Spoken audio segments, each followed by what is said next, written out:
Hey geng, Assalamualaikum warahmatullahi wabarakatuh. Selamat datang di Waalaikumsalam podcast warahmatullahi wabarakatuh. Waalaikumsalam warahmatullahi wabarakatuh.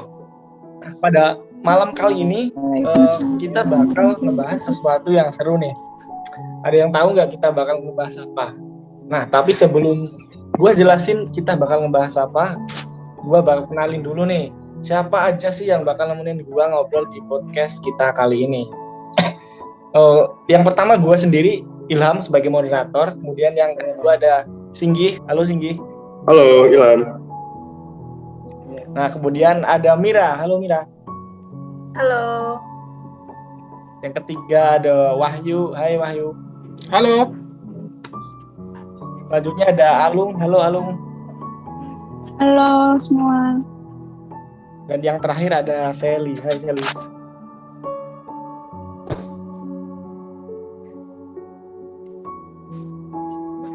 Sally, halo.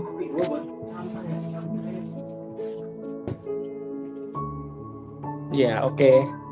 Nah, itu tadi teman-teman yang bakalan ikut ngobrol bareng gue di podcast kali ini.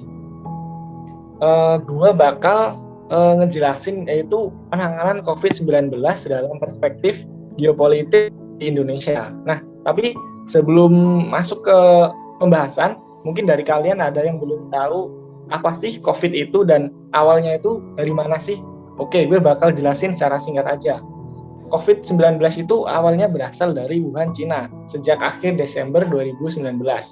Nah, COVID ini masuk ke Indonesia pada Maret 2020, di mana ada warga negara Jepang yang berkunjung ke Indonesia dan ternyata sudah terinfeksi COVID-19.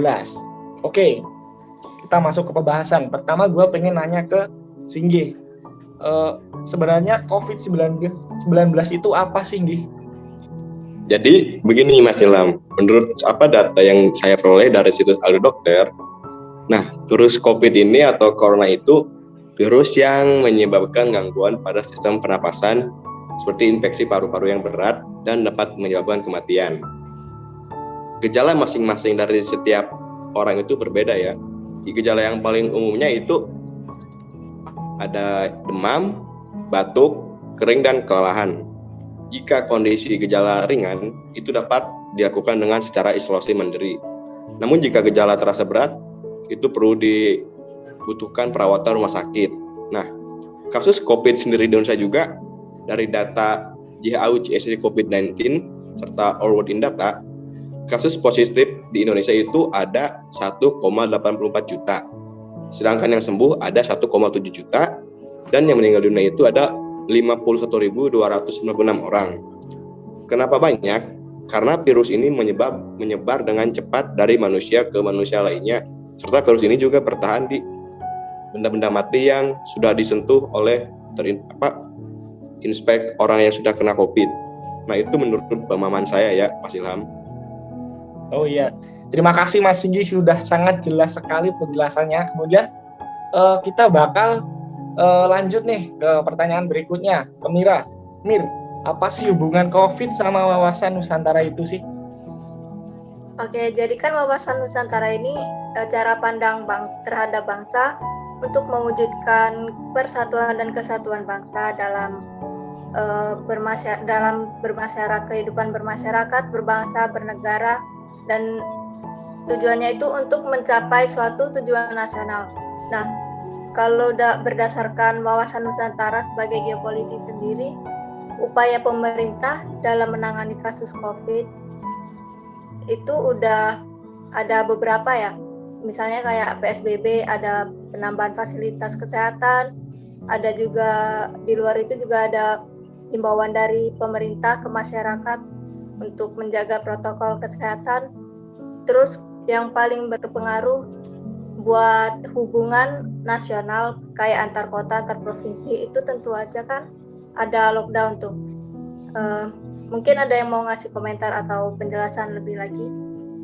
Oke, di sini yang tadi dijelaskan oleh Mira ya, emang antara COVID dan COVID-19 ini sama wawasan Nusantara itu sangat erat kaitannya ya.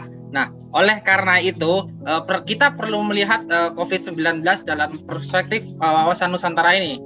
Nah, wawasan Nusantara ini biasa kita artikan sebagai sistem politik atau peraturan-peraturan dalam wujud kebijaksanaan dan strategi nasional yang didorong oleh aspirasi nasional geografik. Suatu negara apabila dilaksanakan dan berhasil akan berdampak pada geopolitik yang bersangkutan itu sendiri. Nah, geopolitik yang bersangkutan itu maksudnya di sini adalah berupa kebijakan-kebijakan pemerintah dalam menyikapi situasi COVID ini. Ya, di awal-awal dulu pas ada COVID itu kan pertama kan ada kayak dilarang masyarakat untuk beraktivitas ya. Lalu ya ada kalau mau beraktivitas ya jaga jarak 1 meter lah minimal. Lalu ya ada cuci tangan gitu kan, memakai masker. Lalu kan di samping itu ada kebijakan lagi tuh berupa kayak new normal. Cuman bedanya ini masyarakat boleh melakukan aktivitas, cuman kan dibatasi gitu. Seperti kita melakukan suatu kegiatan di lingkungan umum ya, kayak tempat ibadah, pariwisata, sama ya pusat kota lah tentunya ya. Tidak pendapat saya ini sebenarnya tidak berbeda dengan Mbak Mira tadi gitu. Seperti itu sih pendapat saya gitu.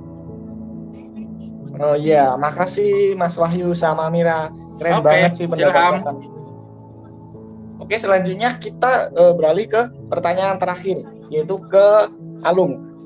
Nah, Alung, bagaimana sih kondisi geopolitik Indonesia selama pandemi COVID sekarang ini?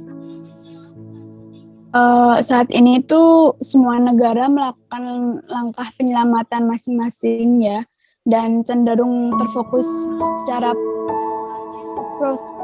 protektif untuk menjaga stok kebutuhan dalam negeri. Dan kini Indonesia sendiri tuh udah memiliki formula ekonomi, sosial, dan politik untuk menghadapi COVID-19 ini. Salah satu politik kebijakan pemerintah itu disahkannya peraturan pemerintah pengganti Undang-Undang Perpu Nomor 1 Tahun 2020 tentang kebijakan keuangan negara dan stabilitas sistem keuangan untuk penanganan pandemi COVID-19 itu dalam rangka menghadapi ancaman yang membahayakan perekonomian nasional. Stabilitas sistem keuangan menjadi undang-undang. Hal ini tuh menjadi pro dan kontra di masyarakat ya, dan aku pengen tahu bagaimana pendapat dari Sally mengenai hal ini. Ini kan keberadaan Perpu Nomor 1 Tahun 2020 ini dinilai tidak penting dan juga mendesak. Selain itu pemerintah juga dianggap tidak memiliki alasan yang kuat, yaitu alasan hukum yang kuat dalam membentuk aturan tentang kebijakan keuangan negara serta stabilitas keuangan untuk penanganan COVID-19 ini. Nah, sebenarnya tuh pemerintah juga sudah punya payung hukum lain ya yang dapat digunakan untuk mengatur keuangan negara dalam situasi darurat. Perpu ini tuh sebenarnya juga dicurigai masyarakat sebagai agenda politik pemerintah. Karena kan secara umum tuh kan ada undang-undang gitu yang mengatur tentang keuangan pemerintah. Jadi pada dasarnya juga masyarakat itu menaruh harapan yang tinggi kepada para penyelenggara serta pemerintah untuk mengatasi dampak ekonomi akibat pandemi ini. Masyarakat itu menginginkan transparansi anggaran serta transparansi setiap kebijakan yang diputuskan dalam menangani musibah ini tuh adanya imunitas tinggi bagi pelaksanaan Perpu. Jadi sistem keuangan ini juga harus semata-mata diperuntukkan agar pemangku kewenangan tidak ragu dalam mengambil kebijakan strategis yang harus diputuskan dengan maksud meraup keuntungan pribadi melalui pelaksanaan kewajiban ini tadi gitu.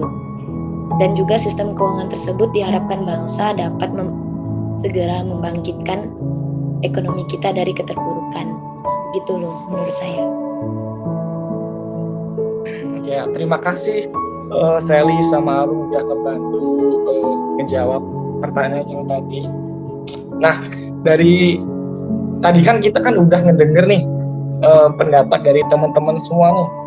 Terus gue jadi ini